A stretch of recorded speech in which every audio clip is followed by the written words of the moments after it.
Good evening भाई, सुन पा रहे हैं सब लोग? Yes sir. ठीक है जी। लास्ट टाइम हमने वर्क एनर्जी में एरिया अंडर द कर्व वाले एग्जांपल ले लिए थे ना, तो इसी को आगे कंटिन्यू करते हैं। देखो, काइनेटिक एनर्जी लिख लेते हैं। काइनेटिक एनर्जी, तो काइनेटिक एनर्जी आपने बचपन में भी पढ़ा था, energy by virtue of motion, है ना, उसको काइनेटिक एनर्जी कहते हैं। तो वही डेफिनेशन चाहे तो लिख सकते हैं, the energy of a particle by virtue of its motion is called kinetic energy. और इसको हम लोग कैसे लिखते हैं? Half mv square, half mv square. एक और तरीके से हम लोग इसको लिख देते हैं काइनेटिक एनर्जी को, वो है, हम इसको लिखते हैं half mv square times m। एक यहाँ पे m मल्टीप्लाई कर दें और नीचे m से डिवाइड कर दें, तो ये बन जाएगा mv का होल स्क्वायर अपॉन 2m। अच्छा, ये mv क्या होता है? ये होता है लीनियर मोमेंटम। इसकी बात हम लोग नेक्स्ट चैप्टर में बहुत डिटेल में करेंगे, अभी के लिए लिख लेते हैं लीनियर मोमेंटम। P से डिनोट करते हैं कई बार इसको, है ना। तो kinetic energy can also be written as square of linear momentum divide by twice of mass, P square by 2। इसको नोट कर लो। इस पे कई बार बड़े इंटरेस्टिंग से क्वेश्चन आते हैं, तो कैसे सॉल्व करना है देख लेते हैं।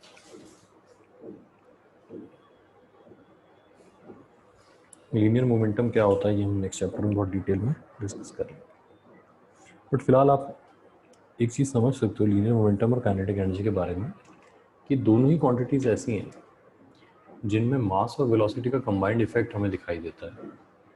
यहाँ m टाइम्स v है, यहाँ पे m टाइम्स v का स्क्वायर है। बेसिक डिफरेंस क्या है? बेसिक डिफरेंस ये है कि kinetic energy is a scalar, kinetic energy एक स्केलर क्वांटिटी है, whereas linear momentum is a vector, scalar vector का फर्क है। ये लिख लिया है, तो इस पे क्वेश्चन कैसे हो सकते हैं हमारे पास? तो क्वेश्चन होगा, if the linear momentum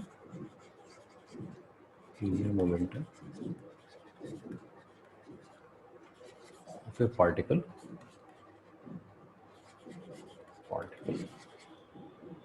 is increased, मैं ये एरो से इंक्रीज्ड शो कर देगा, bye 50%, what is the percentage increase in its kinetic energy,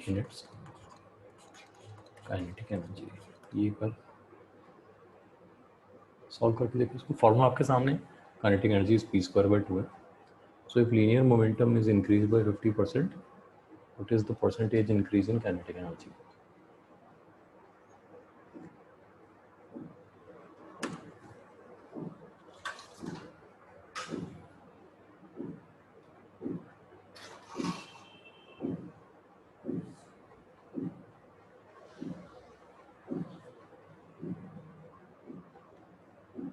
sir एक सेकंड स्क्रॉल अप करना। और थैंक यू सर। ठीक है, तो क्वेश्चन देख लेंगे एक बार। If the linear momentum is increase by 50%, what is the percentage increase in the kinetic energy?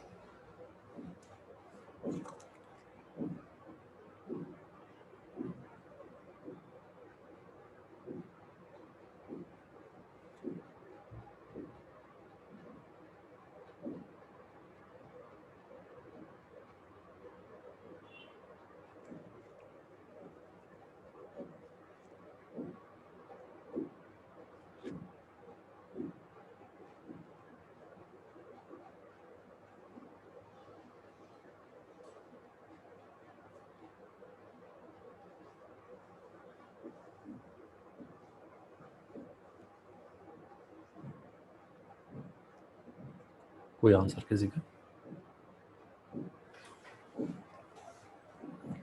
हम उसको ऐसे देखते हैं, kinetic energy is proportional to momentum का स्क्वायर। ये प्रोपोर्शनलिटी समझ रहे हैं? तो अगर हम p की जगह रिप्लेस कर दें 1.5 p, तो इसका स्क्वायर जो होगा वो 2.25 p स्क्वायर हो जाएगा। इसका मतलब if p becomes 1.5 p, k becomes 2.25 k। ये देख सकते हैं।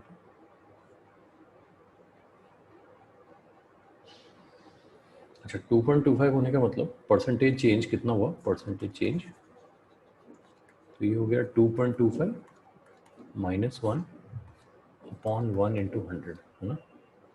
तो ये 125% हो जाएगा।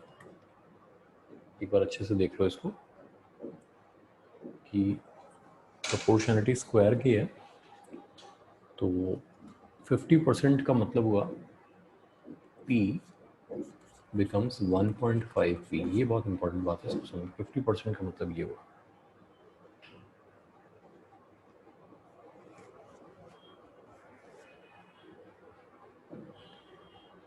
अगर ये प्रोसेस आप समझ गए हैं तो मुझे बताओ कि अगर हमने कहा होता p बिकम्स या p इंक्रीजेस बाय 10%, तो काइनेटिक एनर्जी कितना परसेंट से इंक्रीज हो जाती है? इसका क्या आंसर आएगा? k increases by dash percent. तो ये कितना होगा? अगर ये ऊपर वाला आप समझ गए तो ये हो जाना चाहिए आपसे सॉल्व। एक बार सॉल्व करके बता दो मुझे। So 21%. Very good, 21%। 21%, ठीक है।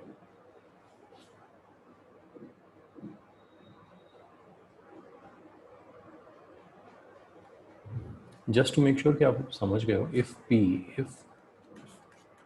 p decreases by 10%, k decreases by dash percent. ये एक बार करके बता दो।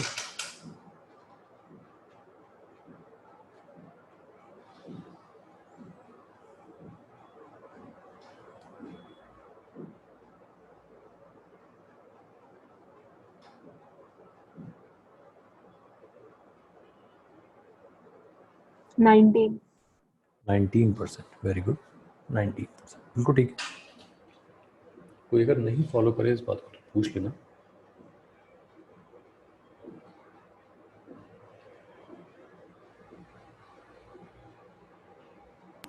सर एक बार ये वाला डिक्रीज वाला एक्सप्लेन करना। डिक्रीज वाला, ठीक है। देखो इसमें यह है कि मोमेंटम 10% डिक्रीज हो गया है, यानी मोमेंटम पहले p था तो अब 0.9 p हो गया है। ये बात पहले कंफर्म कर लो कि ये समझ में आ गया। Yes sir. ठीक है, तो काइनेटिक एनर्जी जो होगी उसमें स्क्वायर का फर्क आएगा। पहले k था तो अब 0.81 k हो जाएगा, स्क्वायर करेंगे।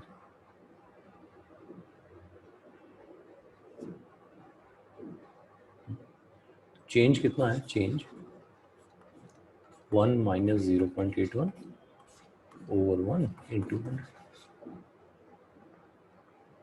19% आ जाएगा।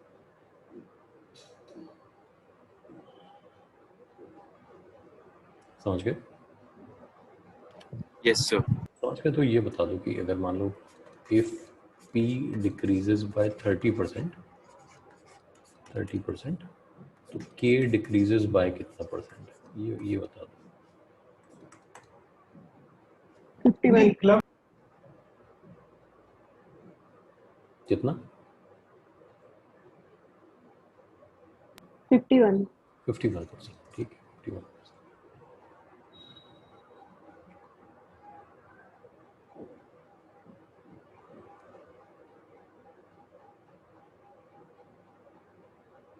तो ये कर लो फिर। इसी में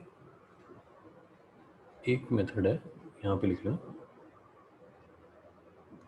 when the change is very small, when the change is very small, very small में हम जनरली लेस देन 5% की बात करते हैं ना, तो यहाँ पर हम वो एरर फार्मूला यूज़ कर सकते हैं। मतलब हमने कहा है कि काइनेटिक एनर्जी इज p²/2m, तो एरर आपने पढ़ा होगा, तो हम इसमें delta k/k equal to twice of delta p/p कह देते हैं। लेकिन ये सिर्फ तभी यूज़ करना है जब ये एप्लीकेबल हो, एरर इज़ वेरी स्मॉल, मतलब चेंज इज़ वेरी स्मॉल। तो एग्जाम्पल क्या हो जाएगा इसमें? एग्जाम्पल हो जाएगा इफ मोमेंटम इंक्रीजेज बाय 0.5%, 0.5%, तो हम कहेंगे काइनेटिक एनर्जी इंक्रीजेज बाय, क्या लिखूं यहाँ,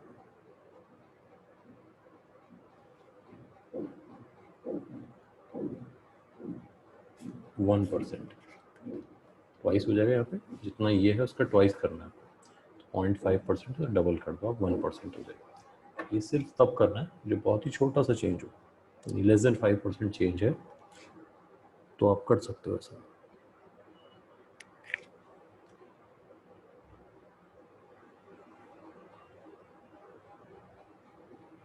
नोट कर लें इसको।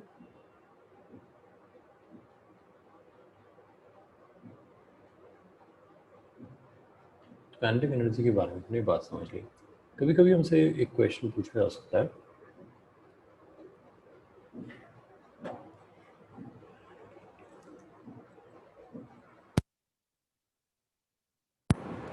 मान लो हमसे क्वेश्चन पूछा जाता है, does kinetic energy depend upon frame of reference, तो आंसर क्या होगा इसका, यस और नो?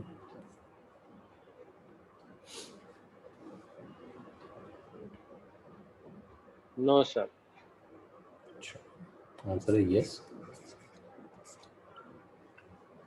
ठीक, एग्जाम्पल देखें। ठीक, कि लेट्स से आप ट्रेन में बैठे हो ना, और ट्रेन में जो विंडो होती है उससे बाहर आपने एक लकड़ी का डंडा जो है वो बाहर निकाला हुआ है। ट्रेन की विंडो है, तो इसमें से एक लकड़ी का डंडा आपने ऐसे बाहर की तरफ निकाल रखा है। ट्रेन चल रही है, लोग प्लेटफॉर्म पे खड़े हैं, क्या ये लकड़ी का डंडा इन लोगों को चोट पहुंचा सकता है? सर ट्रेन चल रही है, ट्रेन चल रही है, बिल्कुल ट्रेन चल रही है, मूविंग। तो हाँ, ये डंडा इनको चोट पहुंचा सकता है। अच्छा, अब यही डंडा आप क्या करो, इसका सिर्फ डायरेक्शन बदल दो ना, ट्रेन के अंदर की तरफ कर लो इसको ऐसे। ट्रेन के अंदर भी लोग बैठे हैं, क्या ये इनको नुकसान पहुंचा सकता है इस पोजीशन में रह के?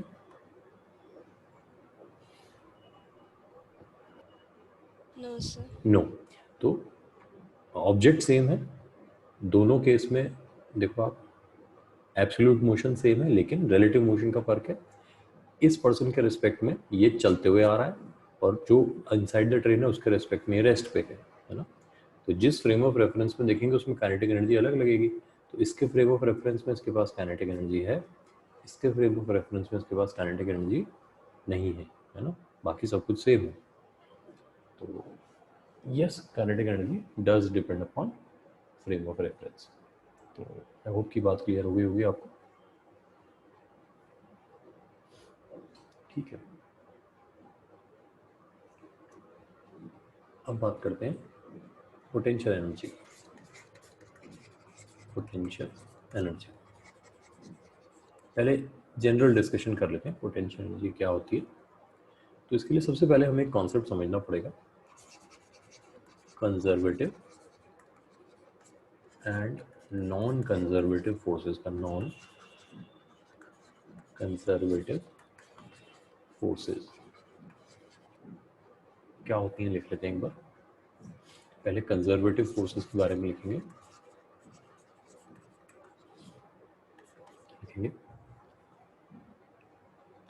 These are forces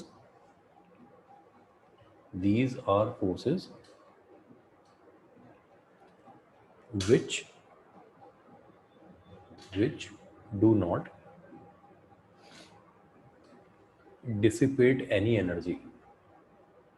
These are forces which do not dissipate any energy.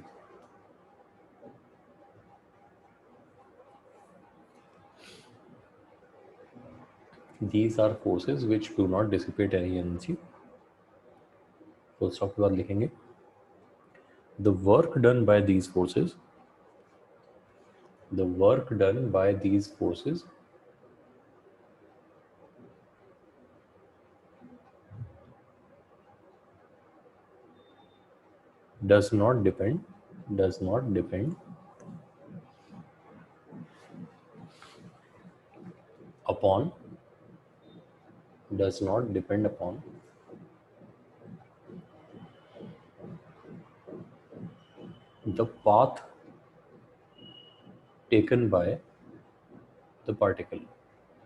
does not depend upon the path taken by the particle.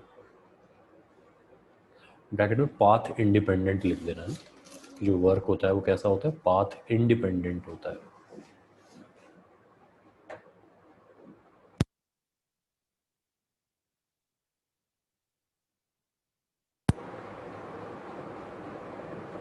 Example में क्या लिखोगे आप? कंजर्वेटिव फोर्सेस के एग्जाम्पल में gravitational force,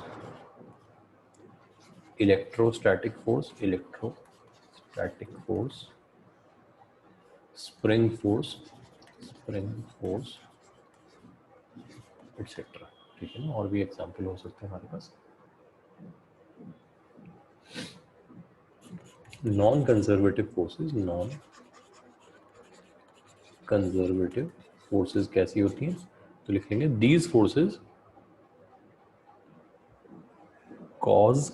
cause energy to be dissipated. These forces cause energy to be dissipated. यानी इन forces की वजह से एनर्जी डिसिपेट होती है. डिसिपेट होने का मतलब होता है खर्च होना, जिसको दोबारा रिकवर नहीं किया जा सकता.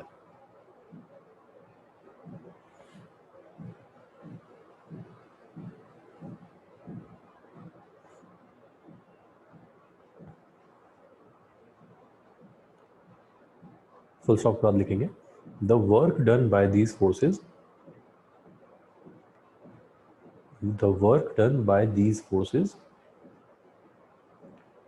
depend upon the actual path taken by the particle. Work done by these forces depends upon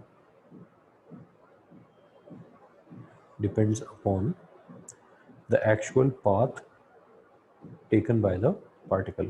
bracket में पाथ डिपेंडेंट लिख देंगे. Path dependent. एग्जाम्पल में फ्रिक्शन हो जाएगा. फ्रिक्शन, विस्कोसिटी या विस्कस फोर्सेस,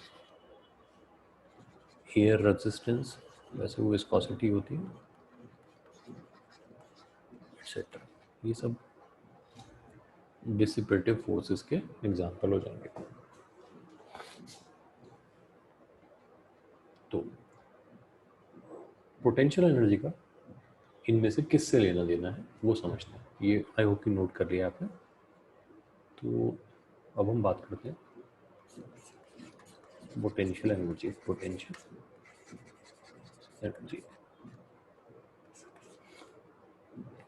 तो हम इस तरह से लिखते हैं the change in the potential energy of a particle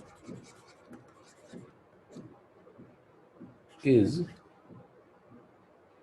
equal to the work done by an external agent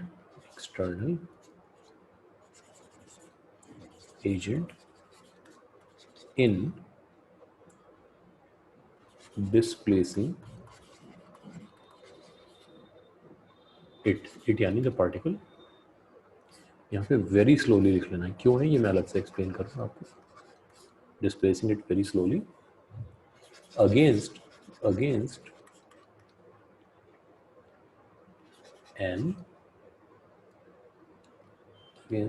ए लिख लेते हैं. अगेंस्ट ए कंजर्वेटिव फोर्स, इसको लिख लो तो एग्जाम्पल के साथ अच्छे से समझते हैं।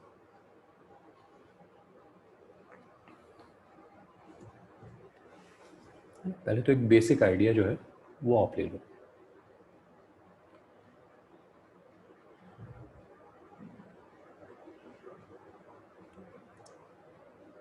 अगर एक पार्टिकल को किसी कंजर्वेटिव फोर्स के अगेंस्ट डिस्प्लेस किया जाता है तो ऐसा करने में जो एक्सटर्नल एजेंट जो उसे डिस्प्लेस कर रहा है जितना वर्क करेगा उतने अमाउंट का क्या चेंज हो जाएगा पार्टिकल में, पोटेंशियल एनर्जी का चेंज आ जाएगा, है ना। इसको एग्जांपल के साथ समझते हैं। दो एग्जांपल लेंगे हम। एक है, एक ब्लॉक है हमारे पास m मास का जिसको हम ग्राउंड से उठा के यहाँ लाना चाहते हैं, इस जगह लाना चाहते हैं, ऊपर लाना चाहते हैं, ठीक है ना। एक दूसरा एग्जांपल लेते हैं, बोल्ड एरो सबने देखा है, आई होप वो जो idea of a bold arrow है वो आपको क्लियर होगा।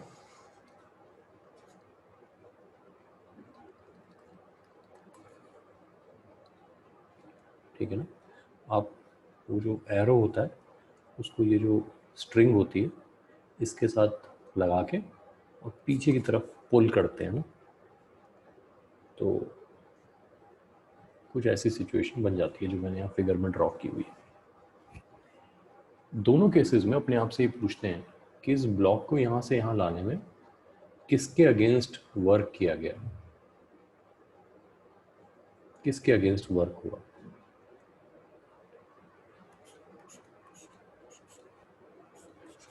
एफ एक्सटर्नल ऐसे लगा, किसके अगेंस्ट लगा, ग्रेविटी mg, ग्रेविटी के अगेंस्ट, mg के अगेंस्ट, बिल्कुल सही बात है ना। ये है यहाँ किसके अगेंस्ट वर्क लगा, एफ एक्सटर्नल ऐसे लगा, किसके अगेंस्ट लगा, एयर, एयर के अगेंस्ट। अच्छा, तीर चलाने में हवा के अगेंस्ट फोर्स लगाना पड़ता है, ऐसा कह रहे हो आप। थोड़ी रेजिस्टेंस तो होती है। अच्छा, इतनी होती है कि आपको जोर लगाना पड़ेगा खींचने में। एयर के अगेंस्ट काम करते हैं, कुछ और सोच लो, थोड़ा बेटर सोच लो। यानी आप ये कह रहे हो कि अगर किसी रूम में The वैक्यूम sort है of तो, spring force. हाँ, इलास्टिक फोर्स यहाँ पे लिख देते हैं, इलास्टिक फोर्सेस, फोर्स लिख देते हैं, इलास्टिक फोर्स। वो इलास्टिक फोर्स किसकी इलास्टिक फोर्स है, वो एक तो ये स्ट्रिंग जो है इसकी इलास्टिक फोर्स है, या ये जो पूरा हमारा जो बो है इसकी भी इलास्टिसिटी, अगर ये बहुत रिजिड होगा तो टूट जाएगा, है ना। तो ओवरऑल ये जो मैकेनिज्म है पूरा हमारा, उसकी इलास्टिसिटी के अगेंस्ट काम किया जा रहा है। तो आपको इसको समझने में दिक्कत है तो मे भी हो सकता है कि हमने बो एंड एरो पे कभी बहुत ध्यान ना दिया हो। तो कैटापल्ट जो होता है ना, कैटापल्ट कुछ इस तरह का होता है, उसमें यहाँ पर एक इलास्टिक बैंड होता है, यहाँ पे आप एक पत्थर लगाते हो, उसको पीछे की तरफ पुल करते हो ना, इस तरीके से होता है, पीछे की तरफ पुल करते हो और फिर ये पत्थर आगे की तरफ चला जाता है ऐसे, है ना। तो यहाँ हम ये जो बैंड है इसकी इलास्टिसिटी के अगेंस्ट ही फोर्स लगा रहे हैं, नहीं लगा रहे हैं। तो ये है इलास्टिक फोर्स और ये है एक्सटर्नल फोर्स, एफ एक्सटर्नल, है ना। तो ये एग्जाम्पल समझना है ना। यानी हमने कहा कि the object is to be move very slowly, हमने कहा वेरी स्लोली। वेरी स्लोली का रीज़न ये है, जो हम इसमें चेंज देखना चाहते हैं वो सिर्फ पोटेंशियल एनर्जी का है। हम ये नहीं चाहते कि हमारे काम करने से इसके पास एक काइनेटिक एनर्जी भी आ जाए, तो हमने इसको बहुत धीरे धीरे चलाना है।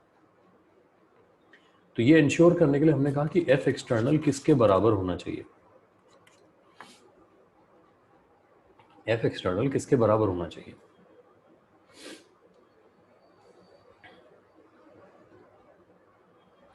एफ एक्सटर्नल किसके बराबर होना चाहिए अगर नेट फोर्स जीरो चेंज है, इन पोटेंशियल एनर्जी, पोटेंशियल एनर्जी के बराबर फोर्स होना चाहिए, change in force change in energy के बराबर होना चाहिए। यहां देखो,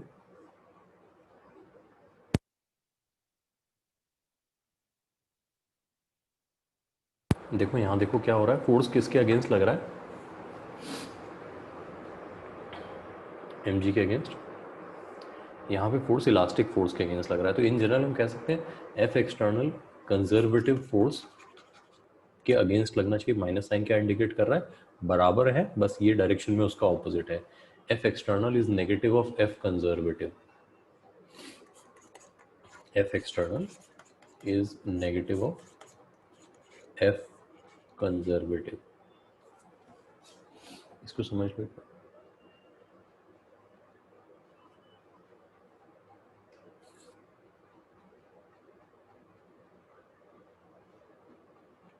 तो हमारी डेफिनेशन क्या कह रही है, हमारी डेफिनेशन कह रही है डेल्टा यू। डेल्टा यू का मतलब क्या हुआ, चेंज इन पोटेंशियल एनर्जी।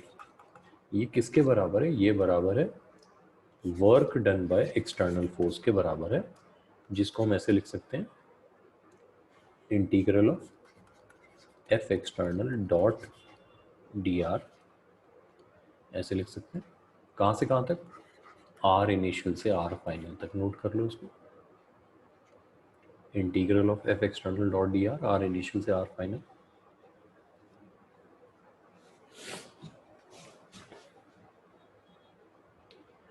इसको ऐसे भी लिख सकते हैं, delta U equal to minus of integral F conservative dot D R. F external is same as minus F conservative, तो वही लिमिट रखो, बस यहाँ एक माइनस साइन आ जाएगा इतना। तो अब ये भी डेफिनेशन आपकी सही है और ये भी डेफिनेशन आपकी सही है, किसके लिए, चेंज इन पोटेंशियल एनर्जी के लिए। इसको भी अप्लाई करके देख लेते हैं दो अलग अलग केसेस में, तो ये अप्लाई करना भी हमें आ जाएगा।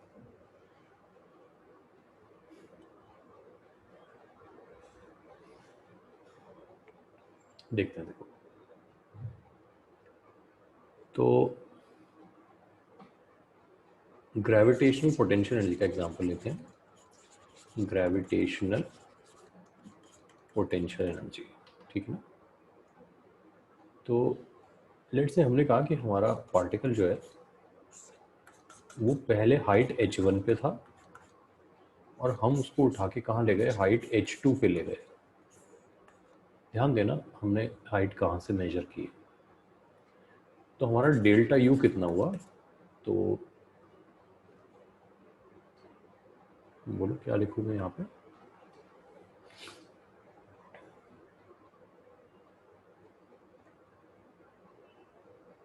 Integral of M G dot D R h1 से h2 तक,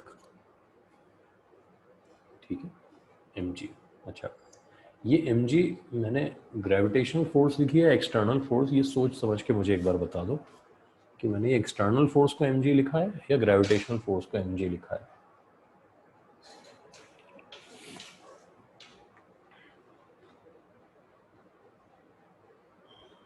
बोलो, एक्सटर्नल फोर्स। एक्सटर्नल फोर्स को, क्योंकि एक्सटर्नल फोर्स देखो पॉजिटिव डायरेक्शन में है, ऊपर की तरफ है, तो हमने कोई माइनस नहीं लगाया। अगर हम ग्रेविटी के लिए लिखते हैं तो वो डिस्प्लेसमेंट के ऑपोजिट डायरेक्शन में, तो हम यहाँ माइनस साइन लगाते हैं ना। एनीवे, तो हमने ये लिख दिया M G dot D R. तो ये हमारे पास कितना आएगा जाएगा, M G into H two minus H one, H two minus H one. तो ये हो जाएगा M G H two minus M G H one. इसको नोट करो।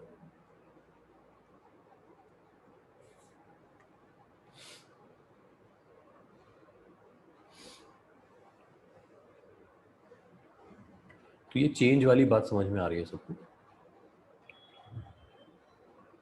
अब यहाँ पर हम एक कॉन्सेप्ट सीखेंगे, कॉन्सेप्ट वो है चूजिंग ए सूटेबल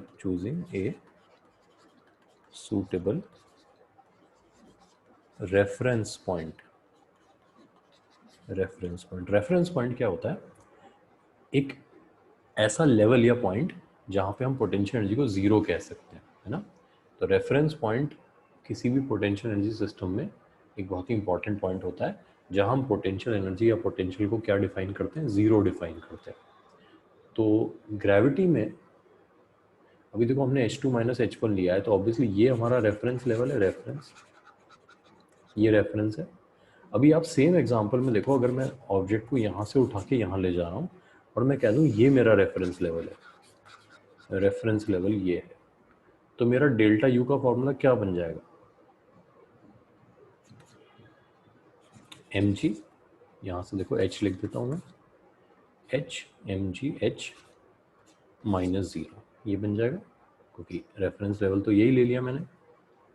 तो उस केस में हम डेल्टा यू लिखने की बजाय सिर्फ यू लिख देंगे, यानी कि आज से हम ये कह सकते हैं कि अगर एक पार्टिकल रेफरेंस लेवल से h हाइट ऊपर है, लिख लेते हैं इसको, लिख लेते हैं if A particle is a height h above the reference level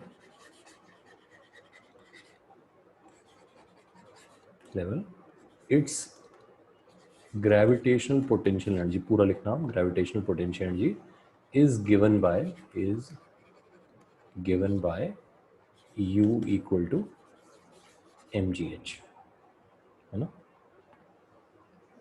हालांकि बहुत लंबे टाइम से आप ये बात जानते होंगे कि हम पोटेंशियल एनर्जी को mgh लिख देते हैं, लेकिन आप पूरी बात समझ सकते हो कि ये हमेशा किसी रेफरेंस लेवल के रेस्पेक्ट में लिखी जाती है ना। तो whenever you are writing the potential energy of a particle, always choose a suitable reference point। उस रेफरेंस पॉइंट से जहाँ भी आप हाइट मेजर कर रहे हैं वो कर लें और फिर पोटेंशियल एनर्जी को लिख दें। यहाँ तक नोट कर लो एक बार।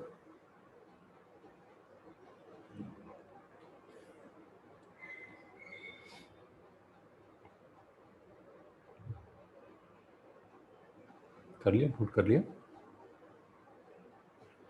अगर नोट कर लिया है तो आप देखो, अगर हमारा रेफरेंस लेवल ये है, रेफरेंस लेवल पार्टिकल उससे नीचे हो, कहीं पे यहाँ पे हो, तो इस केस में ये इसको मैं h लिख देता हूँ। यहाँ पोटेंशियल एनर्जी क्या लिखी जाएगी? अगर ये हमारा 0 है तो यहाँ क्या लिखूंगा?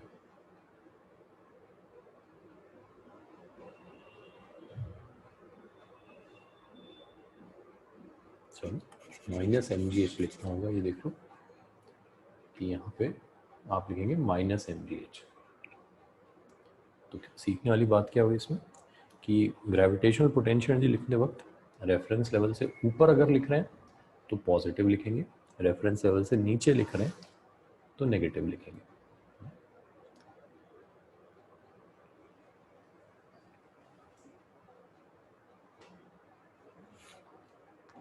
इसको नोट कर लें, उसके बाद फिर एक और चीज़ सीख लेते हैं इसमें।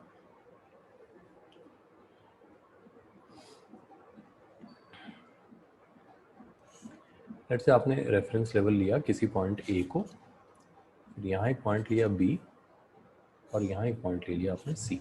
अच्छा, मान लेते हैं कि बी की हाइट ए के रेस्पेक्ट में 2h है और सी की डेप्थ ए के रेस्पेक्ट में h है। ये रेफरेंस लेवल है आपका। तो अगर एक पार्टिकल को मैं यहाँ रखता हूँ बी पे, तो पोटेंशियल एनर्जी एट बी क्या हुई?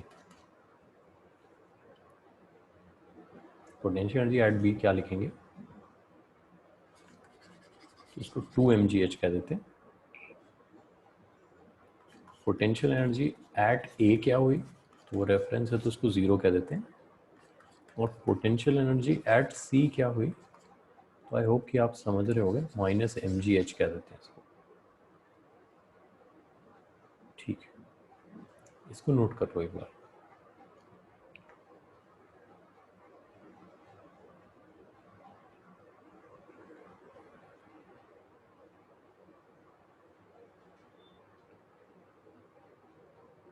और डायग्राम एक बार अच्छे से देख लेना। अब अगर मैं आपसे पूछूं what is the difference in potential energy at B and C, तो आप मुझे क्या आंसर दोगे इसमें? बी और सी पे पोटेंशियल एनर्जी का डिफरेंस कितना है? तो answer would be 3 mgh। Check करते रहना, है ना, अगर किसी को लगे कुछ पूछना है तो पूछ लेना। 3 mgh, और उसमें भी B is higher C is lower. ये बात एक आपको समझ में आएगी, B ज़्यादा है C कम है। पोटेंशियल एनर्जी वाइज B ज़्यादा है C कम है, और डिफरेंस कितना है? 3 mgh। अगर मैं आपसे difference in potential energy at A and C पूछूं तो आप कहेंगे ये mgh के बराबर है, उसमें a ज़्यादा है c कम है, ये आपको समझ में आएगा। ये नोट कर लो अच्छे से।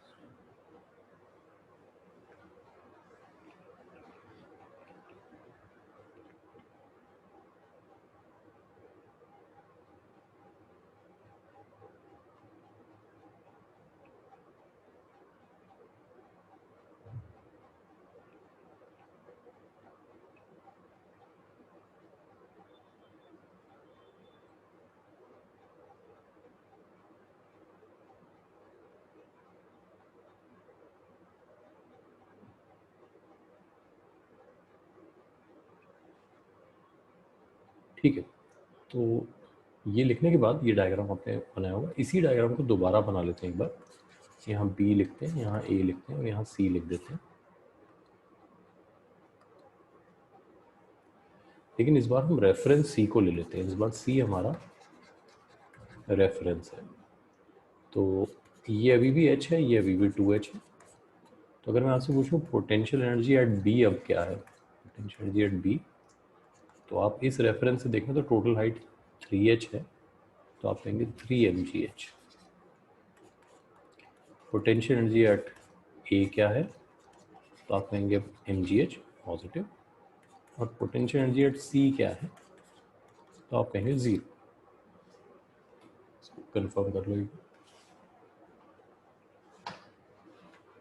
तो आप देखना कि पोटेंशियल एनर्जी एट बी पिछली बार जो थी वो यहाँ पे हमारे पास 2mgh थी, लेकिन इस बार जो है वो बदल गई, 3mgh हो गई। तो रेफरेंस बदलने से absolute value of potential energy बदल जाती है, ये नोट करेंगे। लेकिन मैं आपसे पूछूं difference in potential energy between A and B, पिछली बार हमने किसको कंपेयर किया था, बी और सी की, between B and C, B and C. तो इस बार देखो बी है 3mgh, सी है 0, तो ये है 3mgh, उसमें बी ज़्यादा है सी कम है। पिछली बार ये क्या था, पिछली बार भी था ये 3mgh, बी ज़्यादा था सी कम था। तो आई होप कि आपको ये बात स्ट्राइक कर रही होगी, समझ आ रही होगी कि रेफरेंस चेंज करने से एब्सोल्यूट वैल्यूज़ चेंज हो जाती हैं, बट उनका डिफरेंस और उनका स्टेटस चेंज नहीं होता। तो by changing the reference level, the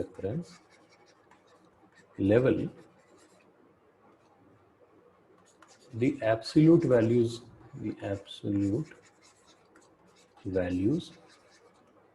get changed, change हो जाती है, but the difference and status remains the same, ना? डिफरेंस वही रहेगा और स्टेटस वही रहेगा, यानी जो ज़्यादा था वो अभी भी ज़्यादा है, जो कम था वो अभी भी कम है, और जितना डिफरेंस था वो वैसा का वैसा है। आई होप कि ये एग्जांपल से आपको बात समझ में आ गई होगी।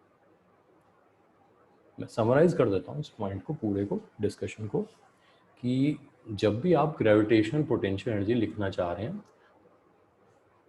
मैं लिख देता हूँ यहाँ पे, whenever we have to write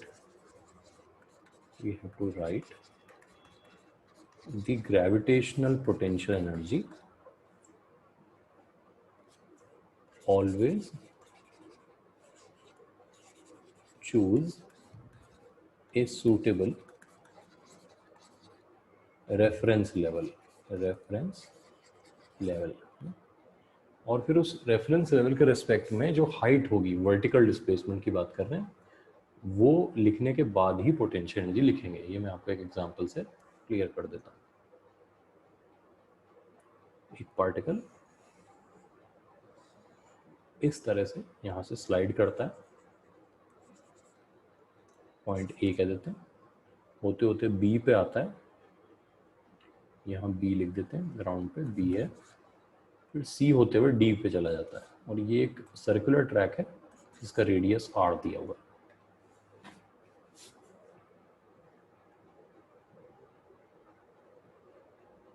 ठीक है, अपने हिसाब से आपको जहाँ ठीक लगे आप वहाँ पे रेफरेंस लेवल ले सकते हो। मेरा क्वेश्चन आपसे ये है, what is the difference in potential energy at A and C. अच्छा, इस वाली हाइट को मैं कैपिटल एच लिख देता हूँ, यहाँ से लेके यहाँ तक जो हाइट है इसको कैपिटल एच लिख देता हूँ। What is the difference in potential energy at A and C. A और सी पे पोटेंशियल एनर्जी का डिफरेंस कितना है, तो एक बार लिख लो सब लोग, है ना, कोई बताना चाहे तो मुझे बता दो।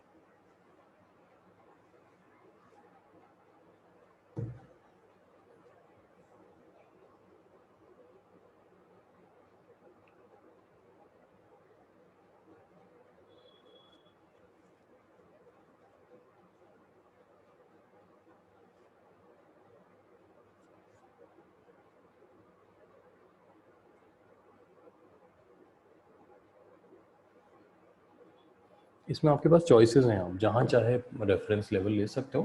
हालांकि most of the people would choose B as the reference level, है ना, क्योंकि वो सबसे लोएस्ट पॉइंट है, तो कई बार कन्वीनियंट हो जाता है लोएस्ट पॉइंट को रेफरेंस लेवल लेना।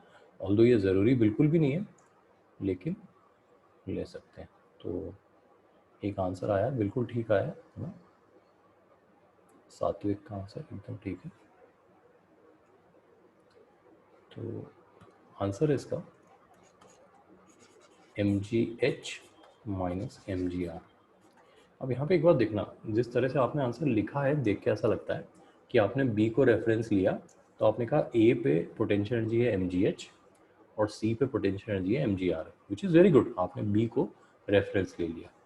मैं कह रहा हूँ कि अगर हम C को भी रेफरेंस लेते तो यहाँ पोटेंशियल एनर्जी क्या होती, 0 C पे, और यहाँ कितनी हो जाती, MGH माइनस R, एक ही बार में आ जाता वो, है ना। तो अगेन मैं ये नहीं कह रहा हूँ कि one method is better than the other, but still एक एक रूल ऑफ थंब बना सकते हैं हम कि whenever we are comparing two points, बहुत ध्यान से समझना इस पॉइंट को, whenever we are comparing two points with regard to the difference in their potential energy, the lower one can be taken as the reference point. उनमें से जो lower है, यानी अभी हम यहाँ कंपेयर किसको कर रहे थे, ए और सी को, तो हमने किसको रेफरेंस ले लें तो बेटर रहेगा, सी को। आप बी को लो, उससे कुछ नहीं बिगड़ेगा, आपका आंसर हमेशा सही आएगा, मैंने आपको ये प्रूव करके बताया है। बट स्टिल मैं कह रहा हूँ कि इट इज स्लाइटली बेटर कि आप सी को अगर रेफरेंस ले लो तो आपका आंसर एक ही बार में आ जाएगा, है ना, ओनली अ सजेशन, ठीक है।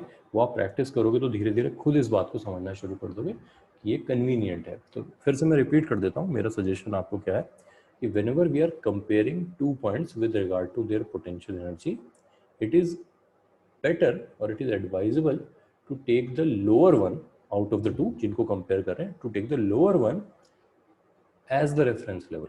Now, if there are multiple points जिनको हम compare कर रहे हैं, तो which one should we take? The lowest one, है ना, दो हैं तो the lower one, मल्टीपल है तो लोएस्ट वन। तो अगर हम अभी ए बी सी डी सबको कंपेयर कर रहे होते तो हमारा रेफरेंस बी होता, ए सी डी को कंपेयर कर रहे हैं तो अगेन हम सी को लेते, ए और डी को कंपेयर कर रहे हैं तो हम डी को ले लेंगे रेफरेंस, ठीक है ना। तो आई होप कि इस एग्जाम्पल से आपकी बात समझ गए होंगे। बाकी पोटेंशियल एनर्जी लिखने के हमारे पास बहुत सारे क्वेश्चन आएंगे, वहाँ हम ये काम करते रहेंगे। एक और तरह की पोटेंशियल एनर्जी हम लोग डिस्कस कर लेते हैं, ये है स्प्रिंग एनर्जी। स्प्रिंग एनर्जी, इसको हम कभी कभी इलास्टिक पोटेंशियल एनर्जी भी कहते हैं, इलास्टिक पोटेंशियल एनर्जी। तो एग्जांपल लेते हैं, देखो एक स्प्रिंग ले लेते हैं और इस स्प्रिंग को हम एक्सटेंड करना चाहते हैं, वैसे तो कंप्रेस भी कर सकते हैं फोर्स लगा के, हमने कहा चलो एक्सटेंड करते हैं, तो हमने यहाँ पे एक एक्सटर्नल फोर्स लगाया। अच्छा, अब स्प्रिंग फोर्स कैसे लगती है, तो स्प्रिंग फोर्स जो होती है वो इधर लगती है, जब हम फोर्स लगाएंगे ऐसे एफ एक्सटर्नल, तो जो स्प्रिंग फोर्स होगी वो इधर लगेगी एफ एस। तो इसका रूल बड़ा सिंपल होता है, एफ एस जो है ये होती है माइनस के एक्स। माइनस क्यों, कि जिस डायरेक्शन में हम फोर्स लगा रहे हैं उसके ऑपोजिट डायरेक्शन में लगती है। तो इस रूल के हिसाब से देखें तो हमारा एफ एक्सटर्नल कितना होना चाहिए, प्लस के एक्स होना चाहिए, क्योंकि इसके ऑपोजिट लग रहा है ना, हमें इसको धीरे धीरे एक्सपैंड करना है। इस डायग्राम को एक बार अच्छे से समझ लेना। तो वही वाला हमारा फॉर्मूला है डेल्टा यू, यानी change in potential energy is either integral of minus F S F conservative dot D are, either ये लिख सकते हैं, या आप लिख सकते हो integral of F external dot D are, जो आपको ठीक लगे। आप देखना, चाहे आप ये लिखो चाहे आप वो लिखो, आपके पास दोनों केस में प्लस के एक्स ही आना है। ये लिखोगे तो माइनस माइनस कट के प्लस के एक्स हो जाएगा, ये लिखोगे तो सीधे प्लस के एक्स आएगा, इधर वे वही आएगा। कहाँ से कहाँ तक? एक्स इनिशियल से एक्स फाइनल। एक्स क्या है वो भी हम बात कर लेंगे, है ना। anyway, तो डेल्टा यू कितना हुआ? डेल्टा यू हुआ हमारे पास, हमने लिखा इंटीग्रल ऑफ के x D x, x initial से एक्स फाइनल, है ना।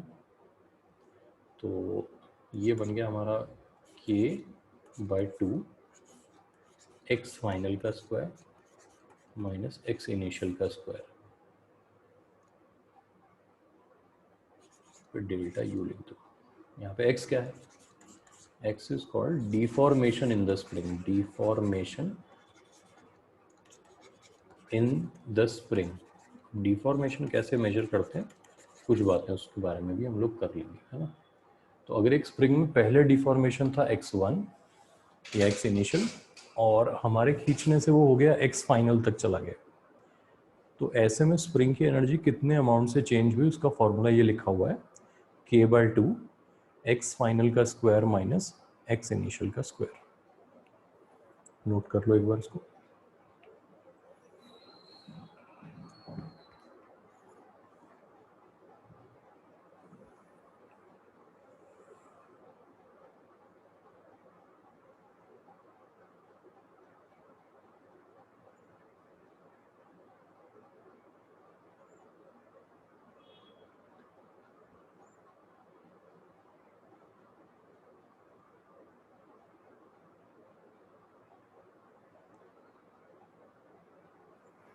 ये नोट कर लिया है, तो यहाँ पे बात करते हैं डिफॉर्मेशन कैसे मेजर होता है। तो आपको ये समझना होगा कि हर स्प्रिंग की एक अनडिफॉर्म्ड या नेचुरल लेंथ होती है, नेचुरल लेंथ, है ना। यानी जब स्प्रिंग को कोई तरह का डिफॉर्मेटिव फोर्स ना लगाया जाए, ना इसे कंप्रेस करने की कोशिश की जा रही है, ना इलोंगेट करने की, तो उस वक्त ये स्प्रिंग अपनी नेचुरल लेंथ में होगी।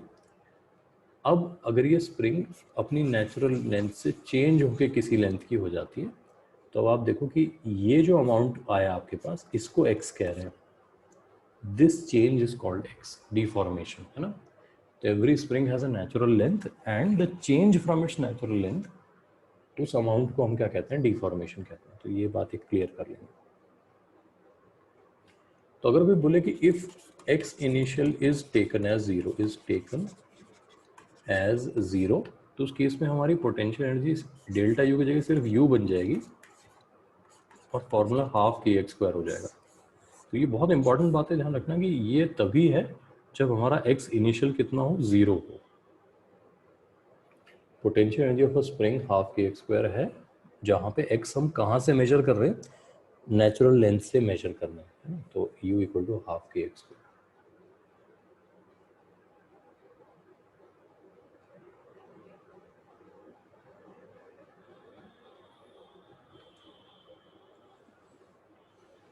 इसके ऊपर एक क्वेश्चन सॉल्व कर सकते हैं, है ना। मैं क्वेश्चन बोल देता हूँ, उसको एक बार लिख लें, और आंसर बताना चाहें तो मुझे बताएं।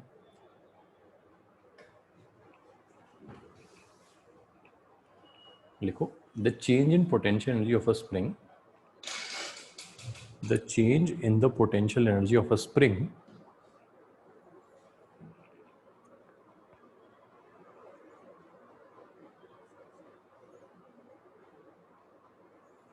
change in the potential energy of the spring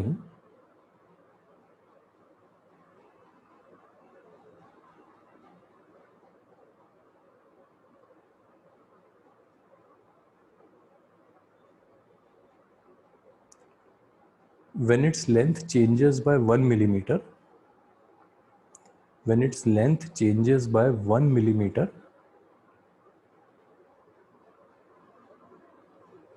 from its natural length is 10 joule, is 10 joule. यानी एक स्प्रिंग की लेंथ अगर नेचुरल लेंथ से 1 मिलीमीटर चेंज कर दी जाए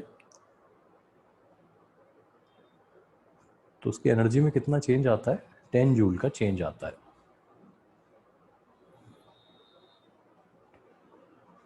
फिर लिखो what will be the change in the potential energy of the spring.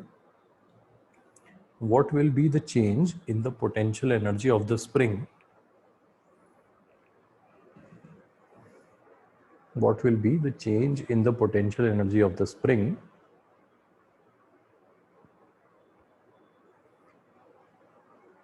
if its length changes by another 1 millimeter? If its length changes by another 1 millimeter. मैं another पे थोड़ा emphasize कर रहा हूँ, इस बात को समझना. यानी it was already 1 millimeter from the natural length and now we have changed it by further 1 millimeter. एक और मिलीमीटर से चेंज कर दिया हमने. तो इस बार पोटेंशियल एनर्जी में कितना चेंज आएगा? एक बार ट्राई कर लो इसको,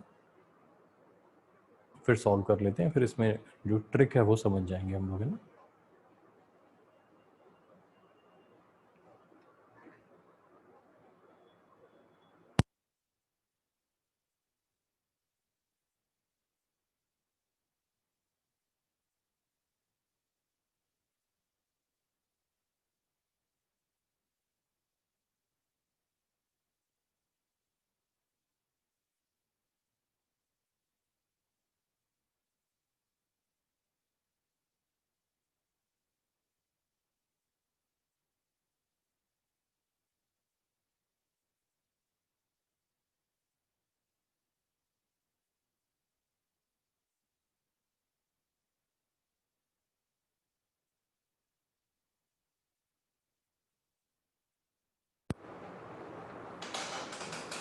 किसी का कोई आंसर है तो बता सकते हैं.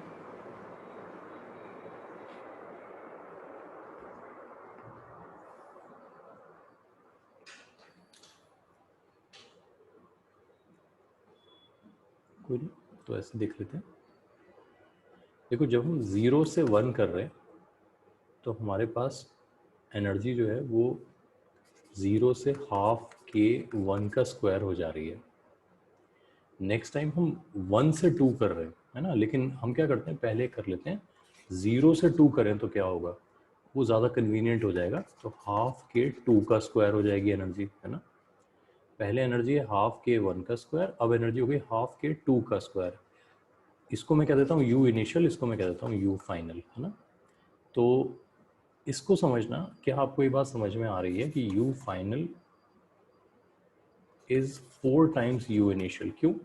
ये प्रोपोर्शनल है 1 का स्क्वायर के, ये प्रोपोर्शनल है 2 का स्क्वायर के, बाकी सब कुछ तो सेम है. तो you final is 4 times you initial. इसको समझ लो. अगर ऐसा है तो आपने जब 0 से 1 किया था तो चेंज आया था 10 का. तो 0 से 1 करने पे एनर्जी का चेंज आया 10. तो आपका यू इनिशियल इज 10 जूल. तो यू फाइनल कितनी है? 40 जूल. 40 जूल.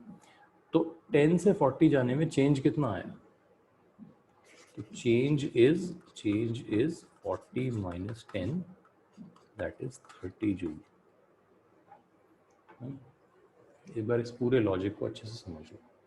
यानी हमने 1 से 2 सॉल्व ही नहीं किया. हमने कहा हम तो 0 से करेंगे, वो ज़्यादा कन्वीनियंट है क्योंकि उसमें प्रोपोर्शनैलिटी डायरेक्ट है एक्स स्क्वायर के लिए, है ना. जब भी 0 से देखते हैं तो डायरेक्ट प्रोपोर्शनैलिटी है एक्स स्क्वायर की. तो आंसर हमारा आ जाएगा 40 जूल. तो 0 से पहले 10 हुआ, 10 से फिर 40 हुआ. तो 10 से 40 होने में चेंज कितना आया? 30 जूल. अगर ये बात समझ गए, है ना. नहीं समझो तो पूछ सकते हैं, वैसे नहीं पूछते आप लोग, लेकिन पूछने के लिए फ्री हैं. अगर ये समझ गए हैं तो अगर मैं आपसे कहता कि फर्दर 1 मिलीमीटर का चेंज यानी 2 से 3 करने में कितना चेंज आएगा, तो इसका आंसर कोई बता सके? तो फिर हम ये 0 1 0 2 की बजाय सीधे 0 3 करते तो हमारे पास हाफ के 3 का स्क्वायर आता। तो इस बार हम कहते कि जो u फाइनल है वो 9 टाइम्स ऑफ u इनिशियल है। u इनिशियल हमारा 10 है, याद रखना। तो ये हो जाएगा 90 जूल। इसका मतलब यहाँ 40 तो पहले से था, 10 था, फिर 40 हुआ, 40 से 90 हुआ। तो इस बार जो चेंज आया वो कितना आया, 50 जूल का चेंज आया। तो ऐसे करके आप फर्दर वन ये बता सकते हो using the same formula. I hope की बात समझ में आ गई होगी। द पॉइंट इज कि whenever we are discussing energy of a spring, it is always better to discuss from zero rather than any intermediate value, है ना। जीरो से डिस्कस करें तो जो फॉर्मूला होता है वो बहुत सिंपल, हाफ के एक्स स्क्वायर बन जाता है, जहाँ u proportional to X square का यूज़ हम कर सकते हैं। तो एक बार ये सारी चीज़ें रिवाइज कर लेना, है ना, जब भी टाइम मिले आप लोगों को। इसके और क्वेश्चन हम लोग सॉल्व कर लेंगे, है ना। नेक्स्ट टाइम हम लोग इसी में फर्दर आगे पढ़ लेंगे, और उसको कहते हैं हम स्प्रिंग्स का कॉम्बिनेशन। यानी स्प्रिंग्स को हम सीरीज पैरेलल में लगा सकते हैं, जैसे क्लास 10th में आपने रेजिस्टेंसेस को लगाया होगा। उससे थोड़ा डिफरेंट होता है, आंसर थोड़ा उल्टा आता है, लेकिन कैसे आएगा वो हम देख लेंगे। तो कॉम्बिनेशन ऑफ स्प्रिंग्स ये हमारा नेक्स्ट टॉपिक हो जाएगा। तो आई होप कि ये सब नोट कर लिया है आप लोगों ने।